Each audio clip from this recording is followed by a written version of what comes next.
ஒருபோதும் நாடி நரம்பு மூச்சு பேச்சு காற்று அனைத்துமே அவளாகவே யாம் சுவாசிக்க அதே சதா சர்வகாலமும் அவள் நினைவாகவே வாழ்கின்ற ஒரு சூழலாக ஏற்பட்டது. அந்த சூழலை அன்னையின் முன் வணங்கி கொண்டிருக்கும் பொழுது ஒரு காட்சி தென்படுகின்றது. ஒரு நெடிய பயணம். அந்த பயணத்திலே வாகனத்திலே சென்று கொண்டிருக்கின்றோம். சென்று கொண்டிருக்கின்ற பொழுது ஒரு கோரமான விபத்து நடைபெறுகிறது. அந்த விபத்திற்குள்ளே யாமும் சிக்கிக் கொள்கின்றோம்.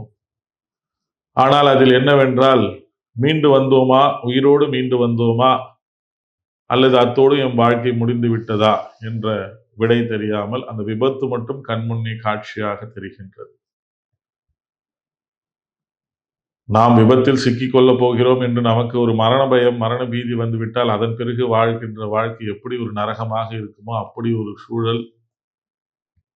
சரி, இறைவன் மீது பாரத்தை போட்டுவிட்டு, அன்னையின் மீது பாரத்தை போட்டுவிட்டு, நமக்கு தெரிந்த ஜோதிட கலைகளின் மூலமாக இதற்கு என்னவெல்லாம் பரிகாரம் தேட முடியுமோ என்று அதற்கான பரிகாரத்தை தேடுவதற்காக ராமேஸ்வர சேத்திரம் சென்று வரலாம் என்று முடிவு செய்து அந்த சேத்திரத்திற்கு செல்கின்றோம். சேத்திரத்திலேயே போய் நீராடி விட்டு திரும்பி வருகின்ற பொழுது ஏதோ மனதிற்குள்ளே ஒரு குழப்பம், கலக்கம். மீண்டும் மீண்டும் அந்த விபத்து நடைபெறப் போகிறது என்கின்ற எண்ணம் தூண்டிக்கொண்டே இருக்கின்றது. அப்படி அந்த எண்ணத்தை மீண்டும் நேரம் ஆக ஆக ஒரு பயம் ஆட்கொள்கின்றது. உண்மையில் சொல்ல போனால் மரணிக்கின்ற பயம், மரண பயம். அந்த பயத்தோடவே ஓட்டுநரிடம் சற்று மெதுவாக செல்லுங்கள் ஐயா, ஏன் இவ்வளவு அவசரமாக செல்கின்றீர்கள் என்று சொல்லிக் கொண்டிருக்கும் பொழுதே ஓட்டுநர் தவறுதலாக திரும்பி எம்மை பார்த்து, ஏன் சார் இது மாதிரி சொல்லிட்டே இருக்கீங்க, நான் கரெக்டாக தான் போறேன் என்று அவர் திரும்புவது மாத்திரமல்லாமல் உடன் அவர் கையில் பிடித்து கொண்டிருந்த அந்த காரின் ஸ்டியரிங்கையும் திருப்பி விடுகின்றார். கிட்டத்தட்ட 100-110 கிலோமீட்டர் வேகத்திலே சென்று கொண்டிருந்த அந்த வாகனம் 3 முறை பல்டி அடித்து இந்த சினிமாவில் காண்கின்ற காட்சியைப் போல உருண்டு பிறண்டு சென்று ஒரு 10 அடி பள்ளத்திலே விழுகின்றது.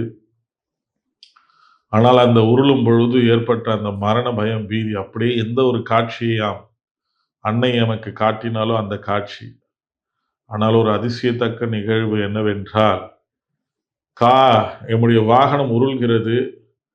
ஏதோ 2 கரங்கள் எம்மை அழகாக அணைத்து இறுக பற்றி கொண்டது போல ஒரு உணர்வு. அந்த மரண பயத்திலும் அந்த மரண பீதியிலும் ஏதோ என்னை யாரோ ஒருவர் அழகாக லவகமாக பிடித்து கொண்டது போல ஒரு உணர்வு.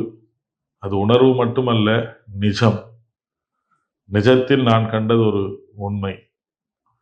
வாகனம் விழுந்த அடுத்த க்ஷணமே எங்கிருந்துதான் அந்த பொட்டல் காட்டிலே அவ்வளவு ஜனங்கள் வந்தார்கள் என்று தெரியவில்லை. 2 நிமிடங்களிலேயே ஒரு 50-40 நபர்கள் கூடிவிட்டிருப்பார்கள். வாகனத்தை உடைத்து எம்மையெல்லாம் வெளியேற்றுகின்றார்கள்.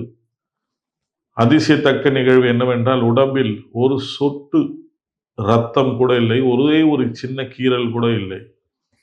ஆனால் அந்த சென்ற வாகனமோ அப்பளம் போல் நொறுங்கி கிடக்கின்றது. ஒரு சிறு கீறல் கூட உடம்பில் ஏற்படவில்லை.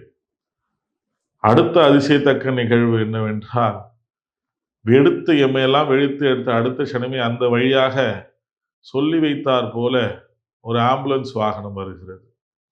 அதில் எங்களை எல்லாம் என்னுடன் சேர்ந்து 4 பேர் வந்திருந்தார்கள். எல்லோரையும் அதில் அழைத்து கொண்டு அருகிலே இருக்கக்கூடிய ஜிஹெச்சுக்கு செல்கின்றார்கள்.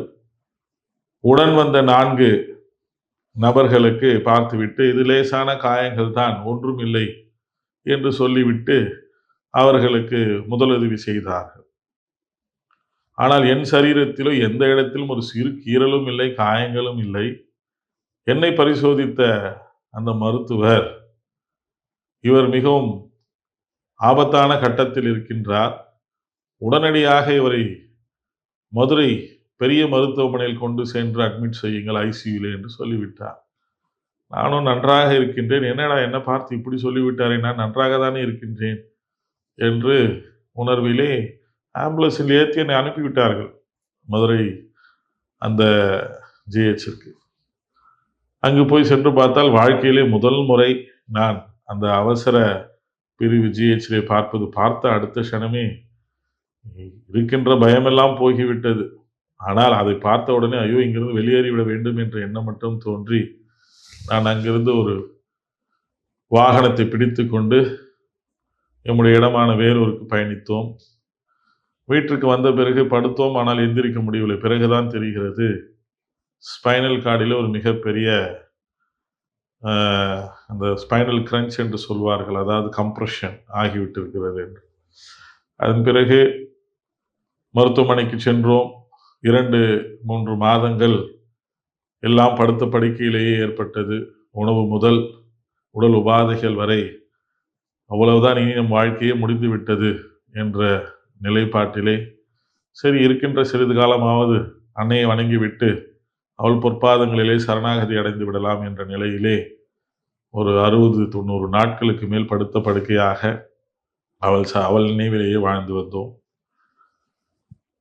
அதன் பிறகு ஆச்சரியம் என்னவென்றால், எந்த விதமான மருத்துவங்களும் இல்லாமல் அவள் அளித்த அந்த ஆசீர்வாதத்தால் மீண்டும் எல்லோரும் போல் மீண்டும் நடக்குவதற்கும் எந்த விதமான கஷ்டங்கள் இல்லாமல் 3 நாட்களில் எழுந்திருச்சு நடக்க ஆரம்பித்தோம். ஒரு பூஜையின் முடிவிலே படுத்துக்கொண்டே பூஜை செய்து கொண்டிருந்தோம். பூஜையின் முடிவிலே அன்று எமக்கு தோன்றிய ஒரு வாசகம், இது 2வது ஜனனம், இனி எம் வாழ்நாள் முழுவதும் இந்த அன்னைக்கே அர்ப்பணம். ஏனென்றால் அந்த விபத்தில் பிழைத்தது என்பதே நடக்காத ஒரு காரியம். அப்படி இருக்க பிழைத்து வைத்திருப்பது அன்னை. மீண்டும் நமக்குள் ஜனனத்தை தந்திருப்பது அன்னை. மீண்டும் உயிர் நாடி தந்திருப்பது அன்னை. ஆக இந்த அன்னைக்காகவே இனி எம் வாழ்நாள் முழுவதும் அர்ப்பணித்திட வேண்டும் என்ற முடிவினை செய்து அன்று முதல் இன்று வரை இன்னும் என் மூச்சு இருக்கும் வரை நான் இந்த அன்னைக்காகவே யாம் எம்மை தியாகித்துள்ளோம். அப்படி அந்த காலகட்டத்திலே படுத்துக்கொண்டே அவளுடைய நாமத்தினையும் அவளுடைய மூல மந்திரத்தினையும் ஜபித்துக் கொண்டிருக்கின்ற பொழுது, இவளுக்கென்று ஒரு தனித்துவமான சேத்திரத்தை அமைத்திட வேண்டும் என்று, அந்த சேத்திரம் எவ்வாறெல்லாம் இருக்க வேண்டும் என்று மீண்டும் மீண்டும் என் நினைவில் வந்து கொண்டே செல்லும். நான் கூட நினைத்தேன், இது என்ன நம்மளுடைய கற்பனையா? ஆனால் நாம் இதுவரை இதை பற்றி சிந்தித்ததே இல்லையே, இது நம்முடைய கற்பனையா என்று கூட தோன்றியது. ஆனால் சதா சர்வகாலமும் எப்படி மணக்கோயில் கண்ட மாணிக்க வாசகர் என்று சொல்கின்றார்களோ, இவளுக்கு எப்படி சேத்திரம் அமைய போகிறது என்பதை கூட அப்படி அழகான ஒரு வடிவமைப்போடு எமக்கு காட்டிவிட்டு செல்வார். சிலை எந்த உயரத்தில் இருக்கும், அந்த சேத்திரம் எப்படி இருக்கும், அதில் என்னவெல்லாம் இருக்கும் என்றெல்லாம் சொல்வார். இது நடந்ததோ 2013-14 ஆண்டு காலகட்டத்திலே. அதன் பிறகு அன்னையை வணங்கி யாகங்கள் செய்கின்ற பொழுதெல்லாம் அடிக்கடி இந்த ஞாபகம் வரும். ஆனால் நம்மிடத்திலே தான் அதற்கான பொருளாதாரமும் இல்லை. நம்மால் இதெல்லாம் சாத்தியமா என்று அதை நாம் பொருட்படுத்தாமல் அதை அப்படியே நாம் மறந்தும் விட்டோம். ஆனால் இன்று நாம் சொல்கின்ற அந்த திரிஸ்தலம் சேத்திரம் 2014ஆம் ஆண்டு அவள் என்னவெல்லாம் எமக்கு படம் பிடித்து காட்டியது போல் காட்டினாலோ, அதையெல்லாம் மீண்டும் ஞாபகப்படுத்தி பார்க்கின்ற பொழுது அப்படியே அமைந்திருக்கின்றது. இது கற்பனையா, கனவா, நினைவா, இதுதான் தெய்வ சங்கல்பமா என்று கூட நினைக்க தோன்றும். ஒரு சில நேரத்திலே நான் தனிமையில் இருக்கின்ற பொழுது அப்படியே அமர்ந்து அந்த சேத்திரத்தை தனியாக பார்க்கின்ற பொழுது எமக்கே பிரமிப்பாக இருக்கும். ஏனென்றால் அவள் அன்று அழகாக எப்படியெல்லாம் அமையும் என்று சொன்னாலோ அதுபோலவே அமைந்திருக்கின்றதே என்று ஆச்சரியப்படக்கூட வைக்கும். அப்படி அவளுக்காகவே அவளே உருவாக்கிய சேத்திரம்தான் திரிஸ்தலம்.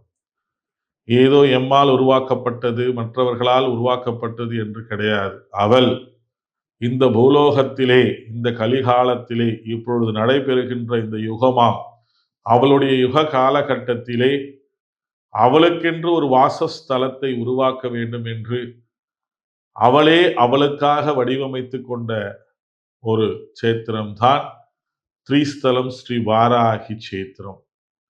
இதற்கு நாம் எல்லாம், குறிப்பாக நான் ஒரு காவலாளியாக, ஒரு உழைப்பாளியாக, ஒரு கொத்தனாராக அனைத்து விதமும் யாம் இருந்து அங்கு பணி செய்தது மாத்திரமே தான். ஆனால் வடிவமைப்பு முழுவதும் அவளுக்கான எப்படி நம்ம வீட்டை கட்டிய பிறகு நமக்கென்று ஒரு அறையை உருவாக்குகின்ற பொழுது நம்மளுடைய கற்பனையில என்னவெல்லாம் இருக்க வேண்டும் என்று ஆசைப்படுவோமோ அதுபோலத்தான் அவள் வசிக்கின்ற இந்த வாசஸ்தலத்திலே அவளுக்கு என்னவெல்லாம் வேண்டும் என்று அவள் ஆசைப்பட்டாளோ அத்தனையும் அவளே உருவாக்கி கொண்டாள்.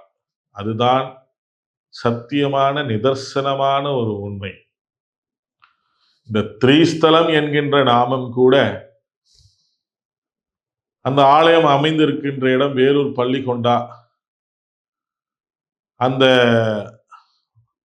கிராமத்தின் பெயர் கீழாச்சூர், வேப்பங்கால் மற்றும் ராமாபுரம். இந்த 3 கிராமங்களுக்கு மத்தியில் இந்த சேத்திரம் அமையப்பெற்றிருக்கின்றது.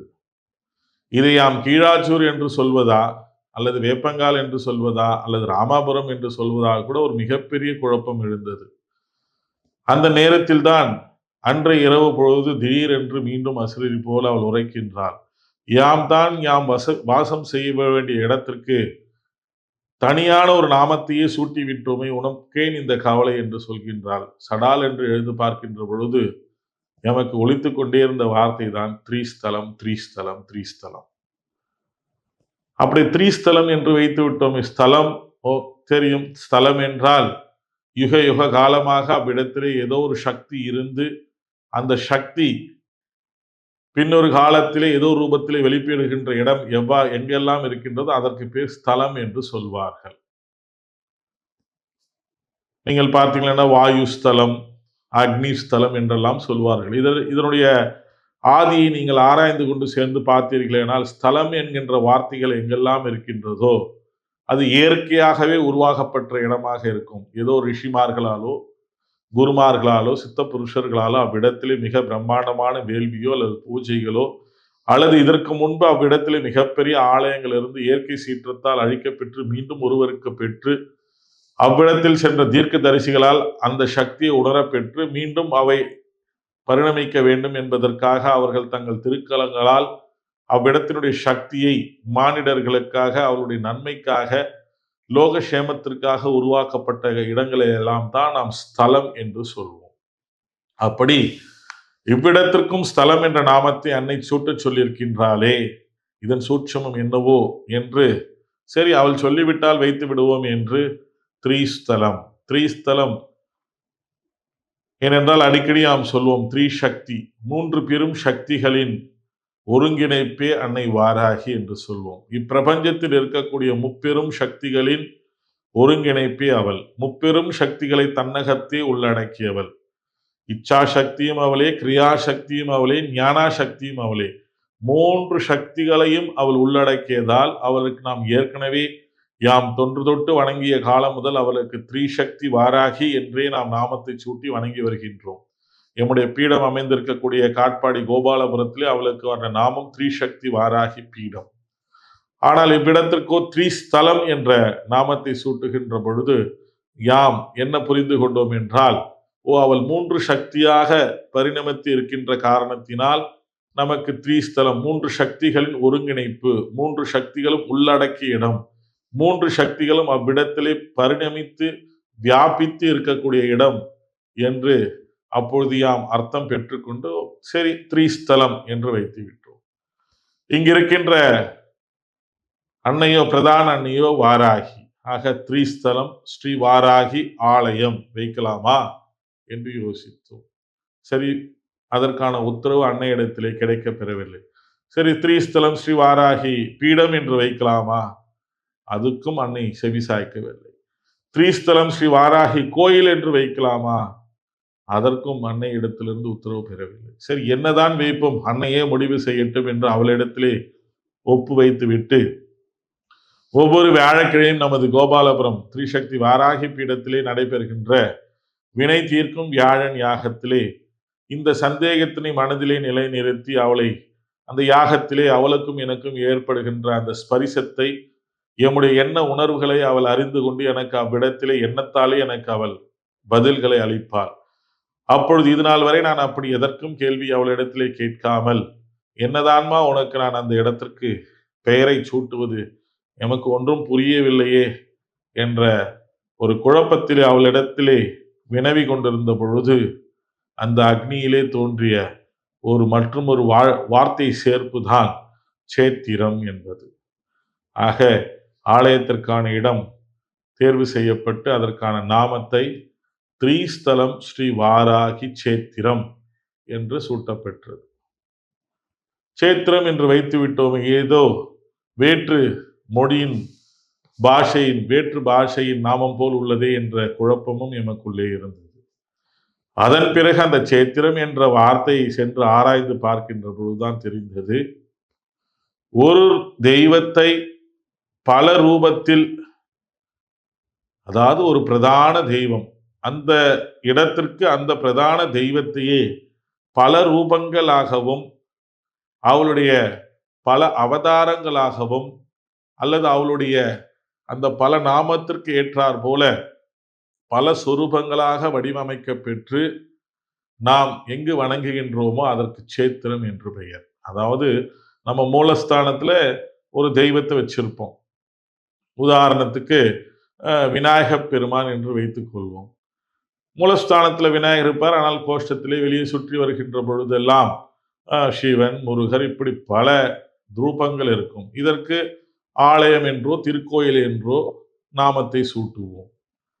ஆனால் ஒரு தெய்வம், அதே விநாயகர், அவருடைய 32 ரூபங்களை நாம் பல இடங்களிலே ஒரே அந்த வளாகத்துக்குள்ளே நாம் பிரதிஷ்டை செய்து வணங்குகின்ற பொழுது அத்தனை ரூப தரிசனங்களையும் தருகின்ற அந்த இடத்தை தான் சேத்திரம் என்று நாமத்தை வைப்பார்கள் என்பதனை உணர்ந்தோம். அதன் பிறகுதான் எமக்கே புரிந்தது. ஏனென்றால் நமது திரிஸ்தலம் ஸ்ரீ வாராகி சேத்திரத்திலே அன்னையினுடைய அனைத்து ரூபங்களை, அன்னை தான் அங்கு பிரதானம், அன்னை மட்டுமே தான் அங்கே பிரதானம்.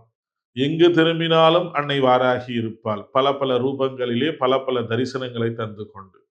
அப்படி அக்னி வாராகியாக, ஜல வாராகியாக, மகா வாராகியாக, இன்னும் சொல்ல போனால் கோஷ்டத்திலே 6 ரூபங்களிலே யானையின் மீது இருப்பது போல, குதிரையின் மீது இருப்பது போல, சிம்மத்தின் மீது இருப்பது போல, தசநாகத்தின் மீது இருப்பது போல பல ரூபங்களிலே அவளை நாம் வடிவமைத்து வருகின்ற பக்தர்களுக்காகவும் லோகக்ஷேமத்திற்காகவும் பிரதிஷ்டை செய்துள்ளோம். அது மாத்திரமில்லாமல் 16 அடி உயரத்திலே மூலஸ்தானத்திலே பிரதானமாக அனைவருக்கும் அவள் அருள்பாலித்திட அங்கே பிரதிஷ்டை செய்யப்பட்டுள்ளது. பிறகுதான் புரிந்தது எமக்கே, அனைத்து ரூபங்களையும் ஒரே இடத்திலே, அனைத்து யந்திர வடிவத்திலே, அனைத்து யந்திரங்களையும் ஒரே வளாகத்திலே பிரதிஷ்டை செய்திருக்கின்ற காரணத்தினால்தான் அன்னையே இதற்கான நாமத்திலே சேத்திரம் என்று வைக்க சொல்லியிருக்கின்றாள் என்று. ஆக அதன் பிறகுதான் முடிவு செய்து இந்த இடத்திற்கு திரிஸ்தலம் ஸ்ரீ வாராகி சேத்திரம் என்ற நாமத்தை சூட்டி இன்று பல்லாயிரக்கணக்கான பல லட்சம் மக்கள் வந்து அன்னையினுடைய அருள் பெற்று அன்னையை நிஜத்திலே நாங்கள் காண்கின்றோம், எங்களால் ஸ்பரிசிக்க முடிகிறது, அன்னையினுடைய மூச்சு காற்றினை எங்களால் உணர முடிகின்றது. நேற்று ஒரு பிரார்த்தனையோடு வந்தேன், அன்னை தீர்த்து வைத்து விட்டாள் என்கின்ற அந்த இன்பகரமான வார்த்தைகளை கேட்டு அவள் எதற்காக இப்புவியிலே வந்து இங்கே அமர நினைத்தாலோ அது இன்று நினைவில் மாத்திரமல்லாது நாம் வாழ்கின்ற இந்த காலகட்டத்திலே அது உண்மைத்தன்மையோடு நடைபெற்று கொள்கிறது என்கின்ற உண்மையை யாம் இப்பொழுது உணர்ந்து கொண்டிருக்கின்றோம். ஆக இந்த இடத்திற்கு நாமம் பெயர் சூட்டப்பட்டதனுடைய உண்மைத்தன்மை இதுதான். அனைவரும் திரிஸ்தலம் ஸ்ரீ வாராகி சேத்திரம் வாருங்கள், திருப்பம் தரும் திரிஸ்தலம் என்று அது அவள் அன்னை அவளுக்கு வைத்துக் கொண்ட நாமம் திரிஸ்தலம் ஸ்ரீ வாராகி சேத்திரம். அவளுடைய பக்தனாக, அவளுடைய சேவகனாக ஞான் பெற்ற அந்த இன்பத்திலே அவள் எமக்கு அளித்த அந்த, அவள் எல்லாம் எமக்கு அளிக்கின்றாள், இருந்தாலும் அவளிடத்திலே வரம் பெற்று சென்றவர்கள் என்று சொல்கின்ற அந்த நன்றியினை கேட்டு கேட்டு கேட்டு நாம் அதற்கு ஒரு சின்ன ஒற்றை வார்த்தையில் அவளுக்கு ஒரு நாமத்தை வைத்திட வேண்டும் என்கின்ற அந்த சொல்லுக்கிணங்க நாம் அவளுக்கு சொல்கின்ற அந்த தாரக மந்திரம் திருப்பம் தரும் திரிஸ்தலம். இதுவரை இல்லையெனில் இனி நடக்கும். இதுவே என் அன்னையின் தாரக மந்திரம். திருப்பம் தருமாம் திரிஸ்தலம் வாருங்கள். யாம் அன்னை எமக்கு உரைத்த அந்த தாரக மந்திரமான இதுவரை இல்லையெனில் இனி நடக்கும் என்கின்ற சொல் உங்கள் வாழ்விலும் நிஜமாக மாறும். வாருங்கள் திரிஸ்தலம், அன்னையின் அருள் பெற்று சென்றிடுங்கள். அடுத்து வருகின்ற யாத்திரையிலும் எம்மிடம் தொடர்ந்து பயணியுங்கள். இன்னும் பல அரிய தகவல்களை உங்களுக்கு அளிக்க உள்ளோம். அதுவரை அன்னையின் அருளாசிகள் உங்கள் அனைவருக்கும் கிடைக்கப் பெற அவருடைய பொற்பாதங்களை தொட்டு பிரார்த்திக்கின்றோம். நமோ வாராய்.